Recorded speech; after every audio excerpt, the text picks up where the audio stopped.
Praise the Lord. Welcome to the channel. In today's video, we are going to review Psalm chapter 20.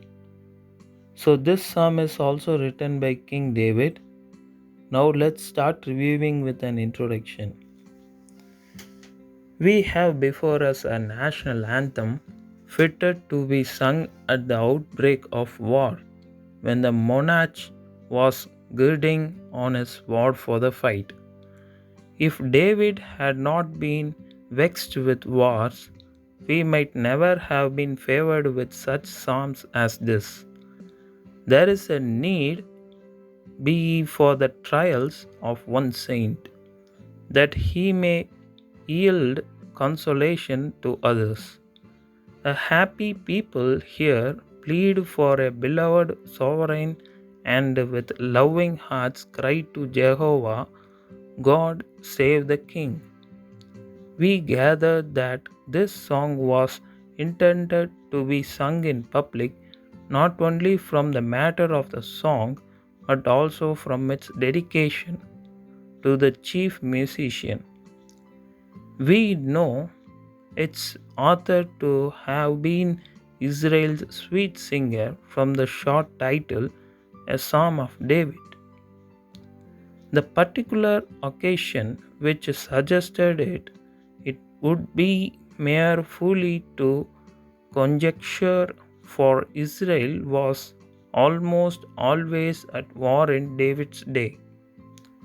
His sword may have been hacked, but it was never rusted. Kimchi reached the title concerning David or for David, and it is clear that the king is the subject as well as the composer of the song. It needs but a moment's reflection to perceive that this hymn of prayer is prophetical of our Lord Jesus Christ and is the cry of the ancient church on behalf of the Lord, as she sees him in vision enduring a great fight of afflictions on her behalf. The militant people of God, with the great captain of salvation at their head, may still in earnest plead that the pleasure of the Lord may prosper in his hand. We shall endeavor to keep to this view of the subject in our brief exposition, but we cannot entirely restrict out remarks to it. Now, we can divide this Psalm chapter 20 into 4 divisions. This chapter consists of 9 verses. The first 4 verses are a prayer for the success of the king. Verses 5 to 7 express unwavering confidence in God and His anointed. Verse 8 declares the defeat of the foe, and verse 9 is a concluding appeal to Jehovah the Lord. Now let's see verse by verse. Psalm chapter 20, for the director of music, a psalm of David. Verse 1, may the Lord answer you when you are in distress. May the name of the God of Jacob protect you. Verse 2, may he send you help from the sanctuary and grant you support from Zion. Verse 3, may he remember all your sacrifices and accept your burnt offerings. Selah. So you have to recall this verse again and again. Verse 4, may he give you the desire of your heart and make all your plans succeed.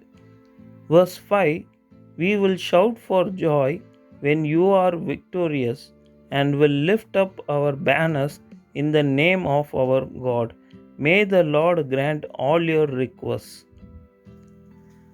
Now, the first 5 verses of this psalm begin with a blessing from David, illustrating his complete understanding of where our true strength, victories over sin, and everything our heart desires as believers of Christ comes from.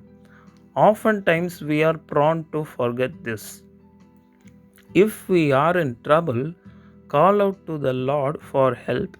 If we are weak, discouraged, depressed, or overcome by our circumstances of life, call out to the Lord for help. Because of the Lord's great love for His true saints, He is always available to help and guide us in the way we should go. So here the people is supporting King David in the first 5 verses. Now verse 6, now I know that the Lord saves his anointed. He answers him from his holy heaven with the saving power of his right hand.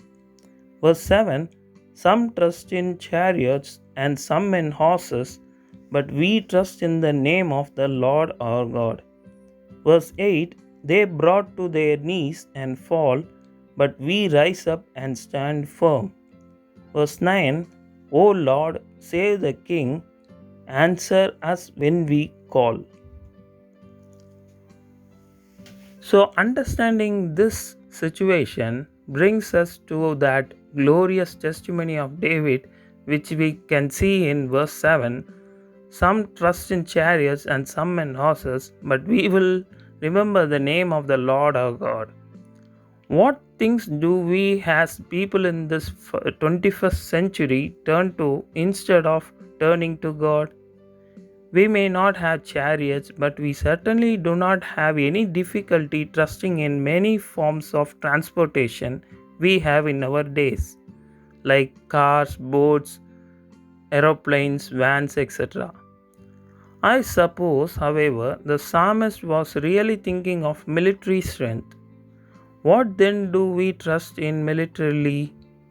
It seems as though this world is on a thirst quest to see which country can own or control the most nuclear weapons.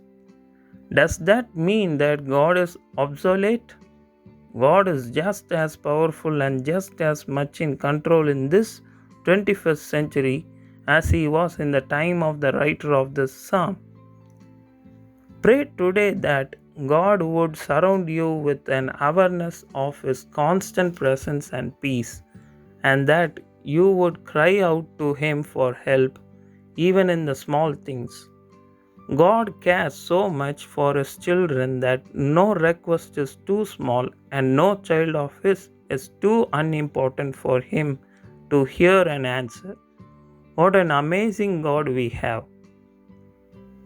So, what we have to do is, you have to always look to somebody or something for your comfort and salvation when trouble comes your way. As those who look to God for salvation, our security comes from God. We must trust in the Lord in the day of trouble, not in our money, our military might, or our civil government. So, what we come across this psalm is, we must only trust in the Lord in any situation, though you are powerful, though you are weak, though in any circumstances, we must put our effort on the Lord. We must give everything and surrender ourselves to God, so that Lord will fight for us and He gives His might to us, so that we can withstand any situations and we can overcome any problems. So that's it for today's Psalm review series. Hope so you got some hopeful verse out of this Psalm chapter 20 review. We will meet you in the next Psalm chapter review series. Until then, may God bless you all.